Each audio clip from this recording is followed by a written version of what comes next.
Hey everyone, today we'll be looking at a short flight that I did back in December of 2019. This flight will take us from the Raleigh Executive Jetport in Sanford, North Carolina to the Davidson County Airport in Lexington, North Carolina. Here's what that looks like on an aviation sectional chart. Straight line distance of 60 nautical miles, or about 70 regular or statute miles.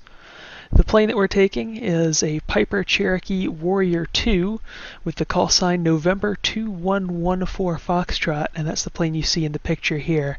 So we'll go ahead and pick up the flight, getting ready to start up the plane in Sanford. Before starting engine, our pre-flight's complete. Fuel quantity, we are over tabs on both sides. Seat belts are set. Radio master is off. Electrical equipment is all... So what I'm working through right now are the before starting engine and the starting engine checklists. These are essentially a list of all the things that I have to do to safely start up the airplane. And although it's something that I've done many times and could probably do on my own, it's important to always use a checklist to make sure you don't forget anything. Of course, there's a lot of things that happen before you get to this point, but we're just skipping ahead here for time. Fuel selector on the second tank.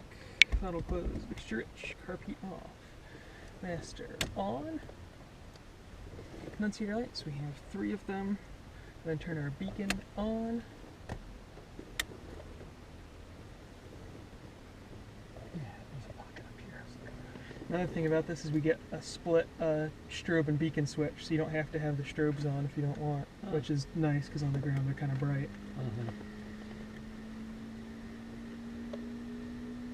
Beacon is on, fuel pump on. Don't need to prime. We're ready to start. Clear!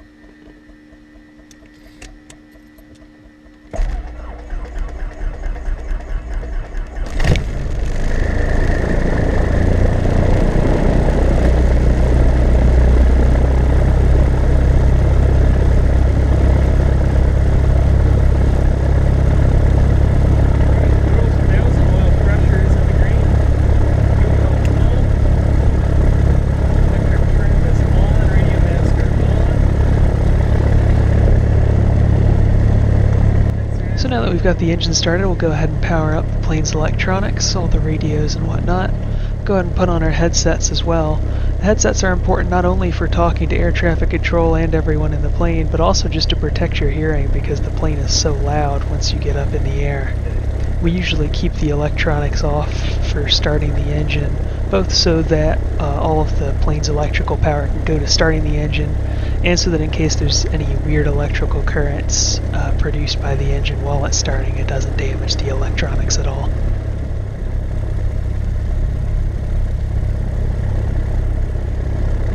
We'll skip ahead now to taxiing out to the runway.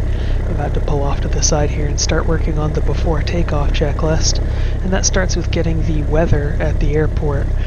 Most airports in the U.S. have what is called an Automated Weather Observation Service, or AWOS, and that is a weather station that is on the airport that continuously transmits the weather conditions at the airport over a designated frequency. So you'll hear what that sounds like here in just a second.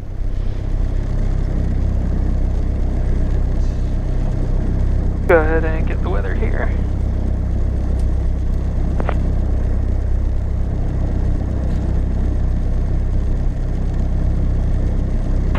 Raleigh Executive Jetport.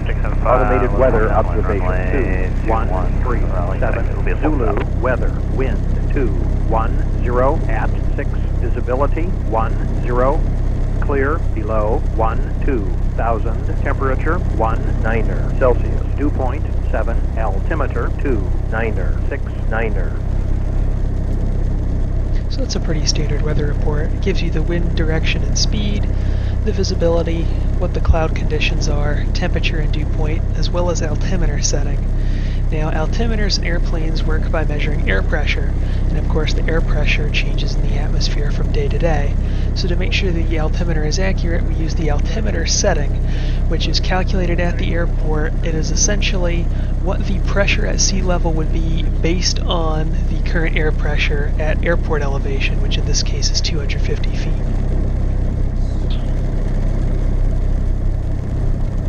Are free and correct. Flight instruments, 0, level, field elevation, level, on heading 0. Radios are set. We've got the GPS set going to Lexington. West base runway. And we're in GPS mode over here. Flaps, set for takeoff. Elevator trim is set for takeoff. Mr. Rich, get to the first tank. And I'll go ahead and throttle up to 2,000.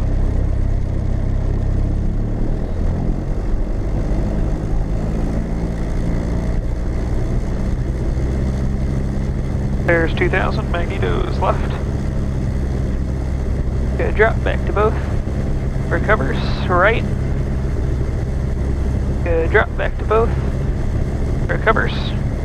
Carb heat. Good, drop back off. Recovers. Engine instruments are all in the green. Vacuum showing 5 inches. Ammeter showing about 10. Stop, rally back. Circuit breakers are all in. Throttle back to 1,000.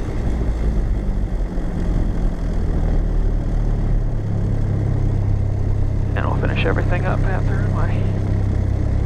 So what I just did there with revving up the engine is called the run-up. Essentially what that is bringing the engine up to flight power to check that it is working properly. We check the ignition systems. Airplane engines have 2 separate ignition systems, so we turn off one at a time to make sure each one is working properly. We check that the carburetor heat's working properly, check that the vacuum pump is producing enough suction to power the instruments, and that the alternator is providing enough power to charge the battery. So with that done, we only have a few more steps left on the before takeoff checklist, and we'll go ahead and take care of those at the end of the runway when we're ready to go.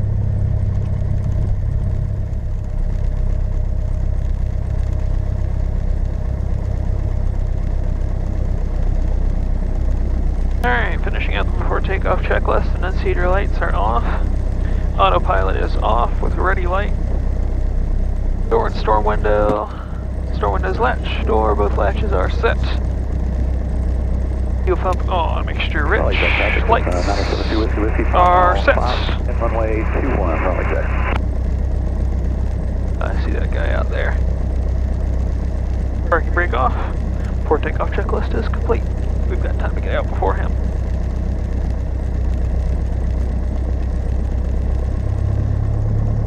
Raleigh exec traffic, Warrior 2114 Foxtrot is taking off runway 21, Raleigh exec.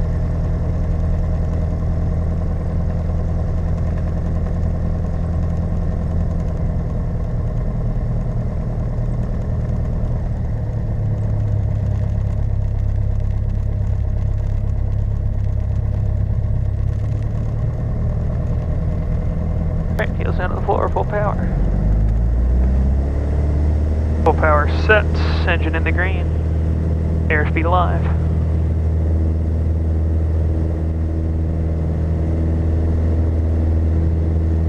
Airs 55, rotate.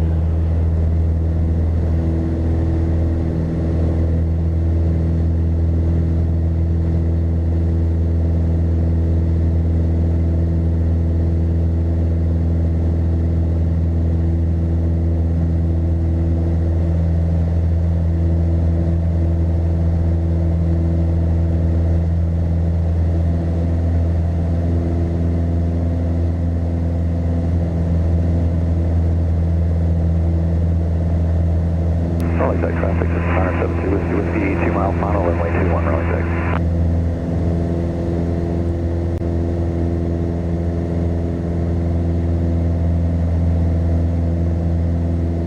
You'll notice right before takeoff there I made a radio call announcing that I was about to take off. Raleigh Executive is an uncontrolled airport, and there's plenty of these around the US where there's no tower controller that will clear planes to take off or land. So these airports have a common traffic advisory frequency, and pilots going in or out of those airports will tune into that frequency and announce where they are and what they're doing, and that allows them to coordinate with other pilots so they know who's going where. You'll notice that a lot more as we come into Lexington.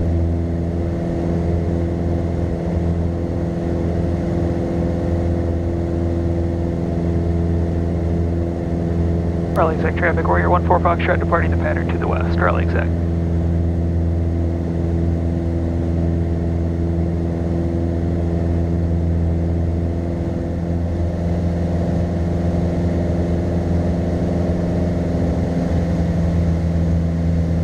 So we'll go ahead and skip ahead in the flight here. Just have leveled off at 4,500 feet, which is our cruising altitude. Now right now I'm flying under Visual Flight Rules, VFR, in what's known as Class E, or Class Echo airspace. And that means that technically I don't have to be talking to air traffic control at all during this flight. But because this is a reasonably busy area, I like to anyway. So I can get what's called VFR flight following, and that pretty much just means that the air traffic controller will be tracking me on radar and telling me if there's any planes that are too close to me, or if he needs to move me around for other planes going into, say, Greensboro or Raleigh or whatever.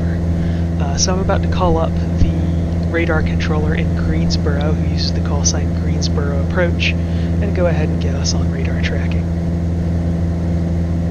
Greensboro Approach, November 2114 Foxtrot. November 2114 Foxtrot, Greensboro Approach. And November 2114 Foxtrot is a Piper Cherokee 13 miles east of Siler City, 4,500, VFR flight following to Davidson County.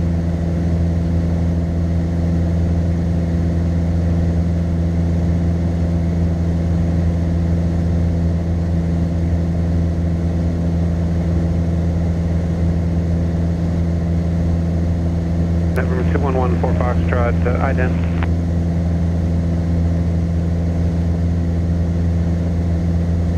November 2114 Foxtrot, ident observed, a rate of contact 10 miles southeast Siler City Airport, Greensboro altimeter 29069. I'll have the code for you in about 10 miles. 29069, 14 Foxtrot. So a couple interesting things about that exchange there. The way air traffic control tracks airplanes is with transponders. So the air traffic control radar will be sweeping around and sending out a ping. And when the transponder on the plane receives the ping, it replies with position and altitude information. And so that's how air traffic control can tell where a plane is. So initially the controller asked me to ident, and what that does is that's a special mode on the transponder that will highlight my radar blip on the controller screen for a few seconds, and that's so that they can initially pick out which blip is actually me. Later he said stand by for the code, and that is the transponder code, which is a 4-digit number that I plug into the transponder, and that links my transponder to my call sign. So it says, okay, that transponder that I'm receiving information from is November 2114 Foxtrot. And we'll skip ahead here to where I actually get that code. November 2114 Foxtrot, squawk 5112. 5112, 14 Foxtrot.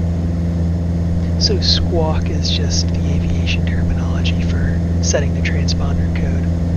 Not too much happens during cruise here, so we'll go ahead and skip ahead to getting the weather in Lexington and getting ready for our descent. Davidson County Airport.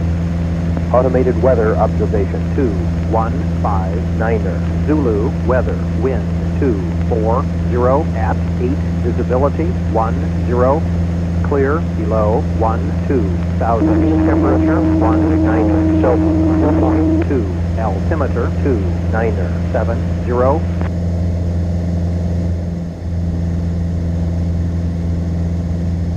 Approach 2114 Foxtrot has the field in sight. Will cancel flight following. November 2114 Foxtrot, change to advisory frequency approved, squawk VFR, good day. Squawk VFR, change to advisory approved, 14 Foxtrot, good day. So right there I just terminated our radar service with Greensboro Approach, and now we can go ahead and switch over to the Common Traffic Advisory frequency for Davidson County. I noticed that the controller told me to squawk VFR. That basically just means to set my transponder to code 1200. That's just the common code for anyone who's not talking to air traffic control. So we'll go ahead and skip ahead to when we're closer to the airport. You'll notice there are two other planes at the airport. There is one that is doing a practice approach to the opposite direction runway from the one that I'm going to land on, and there's another airplane doing high-speed taxis down the runway, likely to test out some kind of maintenance repair that's just been done. So you'll hear us using the common traffic advisory frequency to coordinate with each other as to who's going where.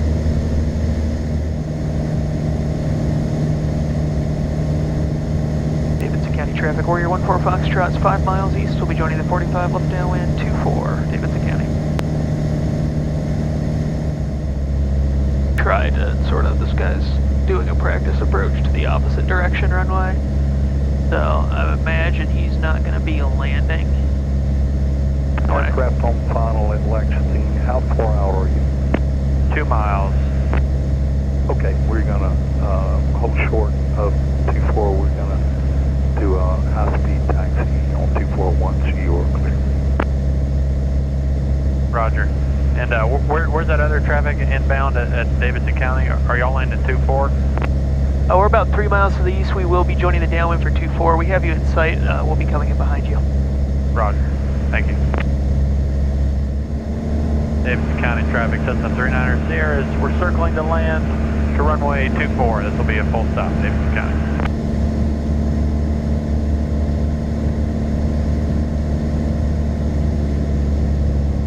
And we got that traffic in sight to the east. In sight, we're on left downwind for 24 now at Davidson. 14 Foxtrot has the downwind traffic in sight. We'll slot in behind you. Roger, thank you for the separation. So right now I'm on what's called the downwind leg of the traffic pattern. Essentially that's flying opposite to the direction that you want to land, but parallel to the runway. So I'll do a 180-degree turn to the left to get lined up with the runway for landing.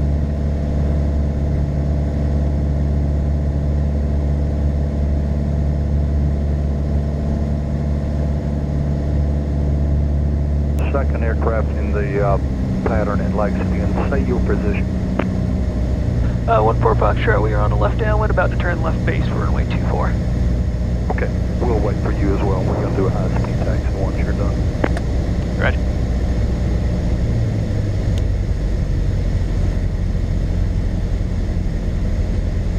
So now I'm starting to make that left turn around to get lined up with the runway for landing. You'll notice that I'm pulling up on a handle on the floor. That is lowering the flaps on the wings. And the flaps serve two purposes, both to increase the amount of lift that the wings produce at a low speed, and also to add a little bit of drag to help slow us down and keep us from floating forever down the runway.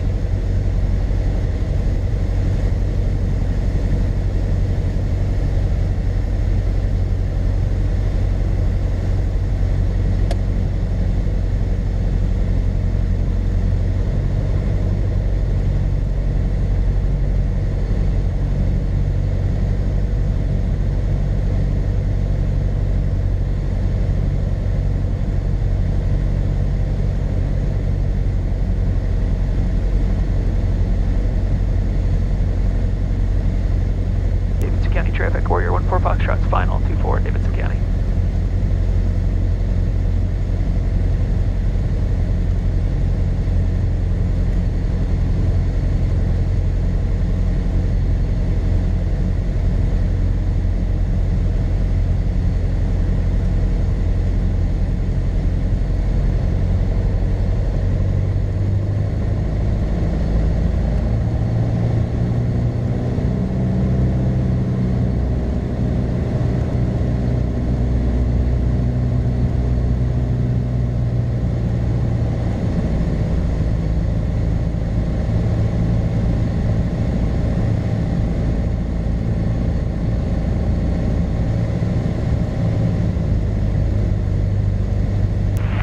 Traffic, taxi 9 Papa turn left base, runway 14, Lexington.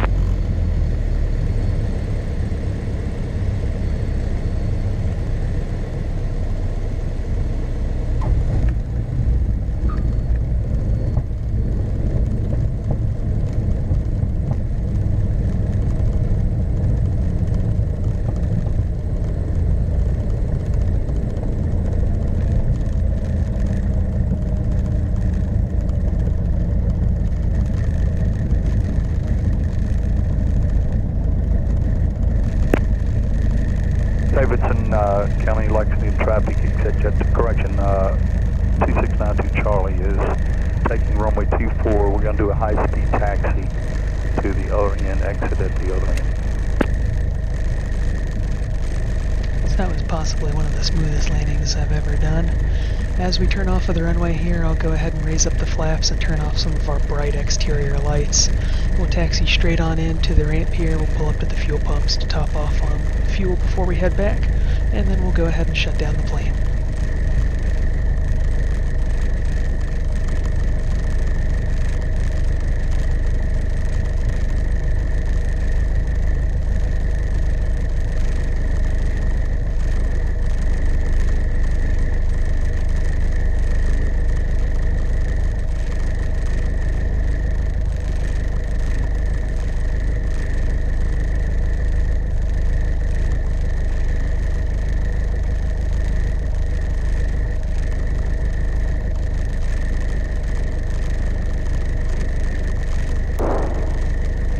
Shut down throttles 1,000. Go off.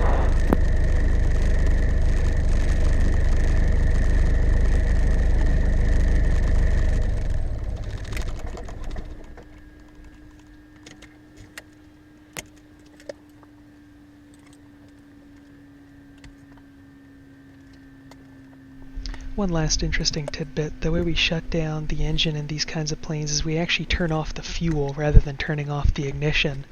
And that way there's no fuel left in the cylinders of the engine. And this way, in the event that someone's turning the propeller and the ignition accidentally fires, there's no fuel in the cylinders to ignite and turn the propeller over, which could hurt them. So it's just an extra little step of safety. But thanks for flying along with me on this quick little flight, and I'll see you next time.